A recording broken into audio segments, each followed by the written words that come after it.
Okay hello friends, super. நீங்கள் நம்ம கேரளா வந்தோம், கொச்சினுக்கும் வந்தோம். கொச்சின் ஏர்போர்ட்டை பார்த்துட்டோம். பிரியாணி சூப்பர். கேரளாவுடைய சாப்பாடுலாம் வேறு லெவலில் இருந்துச்சு. நம்ம ஒன்று வீடியோவில் கேரளாவுடைய சாப்பாடை செஞ்சு நம்ம வீடியோ பண்ணலாம். பாருங்கள், தேசிய கொடி சல்யூட் பண்ணுவோம். நல்லா பண்ணியிருக்கோம். அடுத்த வீடியோவில் பார்க்கலாம். அது மட்டும் இல்லை, நீங்களும் கேரளா வந்தீங்கன்னா கண்டிப்பாக வந்து பாருங்கள்.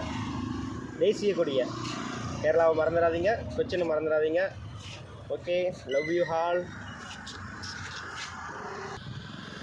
ஓகே ஃப்ரெண்ட்ஸ், என்ன பார்த்துட்டிங்க, அடுத்து கொச்சின் ஏர்போர்ட்டையும் பார்க்கணும்ல, அப்படியே பாருங்கள். நல்லா இருக்கா? இது பார்க்கிங் ஏரியா, நல்லா பார்த்துக்கோங்க.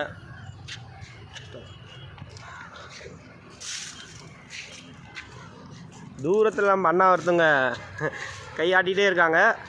அவங்க நம்ம டீமில் வந்தவங்க. ஃபைனலாக நம்ம நாட்டின் கொடி பாருங்கள் எப்படி பறக்குதுன்னு. இது பார்க்கவே நமக்கு 2 கண்கள் போதாது, ஒரு கண்குள்ளா காட்சி.